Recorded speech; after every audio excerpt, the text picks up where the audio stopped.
So who is this tutorial for? Number one, it's for the everyday food photographer who absolutely loves taking photos of their food and posting to Instagram.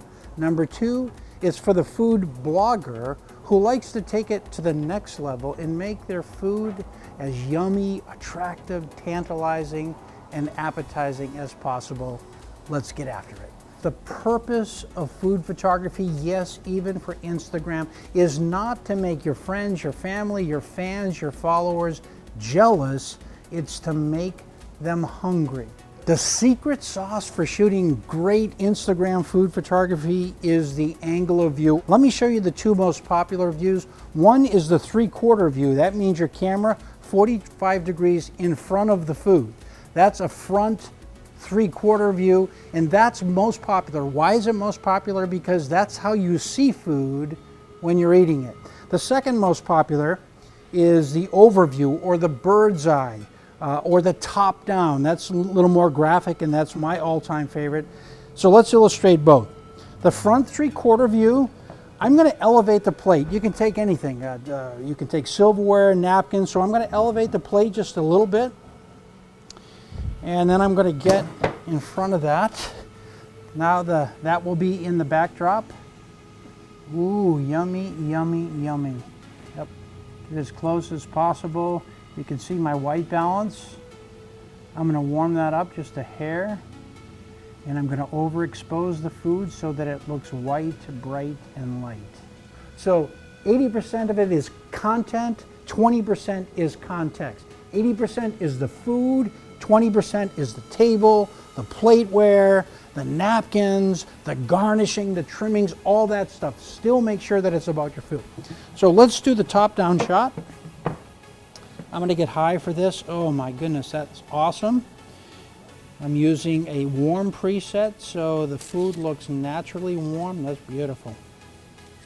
See how we have actually four layers? Actually 5 layers. We have the sauce, we have the mashed potatoes, we have the veggie, the steak, the avocado, and with a carrot topping. Food looks so great when it's stacked on top of one another. If you don't know what to do with it and you can't figure it out, try playing with the elements. Stack them up just like here. And then we're going to bring our camera down so that it's eye level with the food. I'll show you what I mean. Oh man, that is awesome. And you can see in this case where I'm intentionally using this plain backdrop.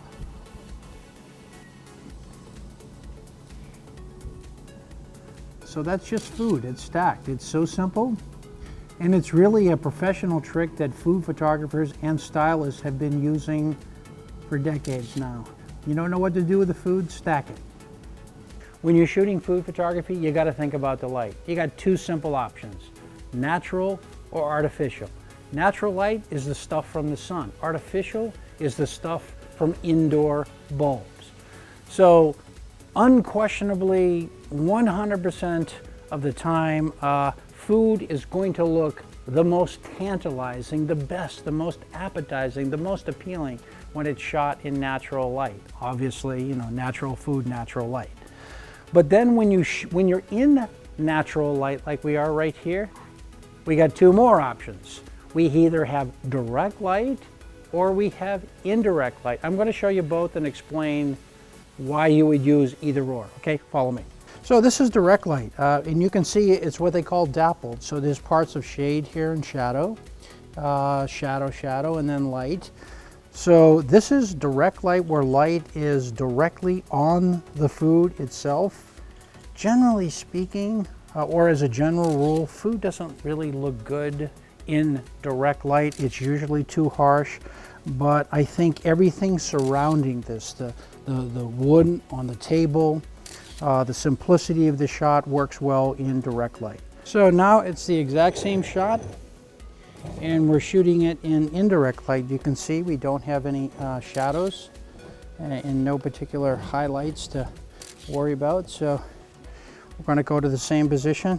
So one of the things you're going to have to think about when you're shooting food, even if it's as simple as a cinnamon roll, is split lighting. And split lighting means when there's a good portion of shadow and highlight. That's split lighting. That is one of the most difficult lighting situations to get into, whether you're shooting food or anything. So I'm going to shoot this from the top down. I like that shot. I'm going to place that right in the light. That looks really nice. The issue, again, like always, is this white is getting a lot of light and it's overexposing if I properly expose for the food, but that I'm going to live with that. I like it. Here's a tip right from professional food photographers and stylists, that food looks best when it's photographed in room temperature, just like we have here. The way I like to shoot sandwiches is the side view so we can see inside the sandwiches. So let's see if we can get pretty close here. And I'm gonna cheat this. There you go, turkey. You can see we just took chips from the basket. Now we're just messing it up, and kind of a spontaneous composition, but you know something, I really like it. I like it against the stone. Now this is an old wagon wheel, a restored wagon wheel. I just love the way this looks. So I'm going to shoot it from top down because of all these spokes, and we'll use those as a design element. And that's awesome. You don't really want to get too close when you're shooting food. I can shoot it at about 3 inches, but to me it's just too close. And again, food as an abstraction, oh my goodness, you know, back up, let the food breathe like it normally would. I like it where you see the whole plate and there's breathing room around the plate, or if you're focused on one food element, then let there be space around that.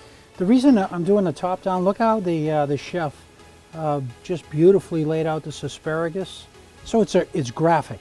It looks graphic. It even looks more graphic from the top. So I'm going to shoot it top down before I move to a front 3/4. It's beautiful. You know, I think the point that I'm really trying to make here is your shoot to share ratio should be high. I mean, you should shoot a whole lot more than you share. And for you that post every single thing you ever eat and drink to Instagram, please spare us. We don't need to see all that. What I like to post to Instagram are the best shots. So the ones that aren't my best, that don't flatter the food, that shot in nasty light indoors, that doesn't make somebody hungry, guess what? That becomes a simple memory. I don't ever use filters on food. Why?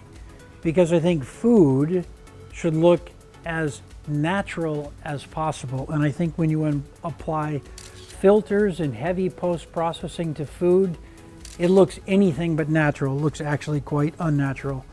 You know, one of my favorite ways to shoot food, and quite frankly, a favorite way for a lot of commercial food photographers, is to backlight the food. If you look at a lot of food magazines, a lot of food blogs, that's really how they're lighting it. The light is coming from behind it, and then you overexpose the food a little bit so it looks bright and airy. Let's give it a shot. Oh yeah, that's awesome. And you can see the light's motivated from the back, so it's being lit from the back. I'm exposing right for the front and then overexposing it just a hair. You can see over and over again in all these food plates the importance of the background. I like this Mexican tile. I want to see if I can't find an angle on it to just get a little bit of a hint of the backdrop. It's nice just overhead. You know, the background is just so important.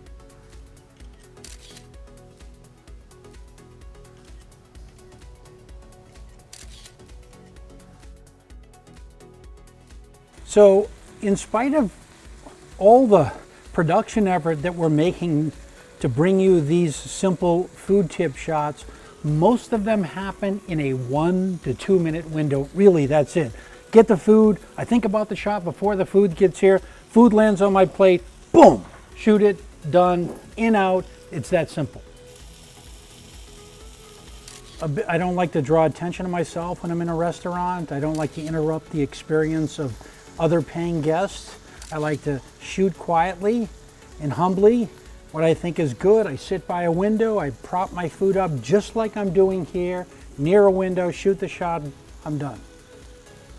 We have a visual weight. This is the primary focus of the shot. This is the secondary focus of the shot. We don't want, this is just accents. So let's see if we can't find an angle. Ooh, yeah.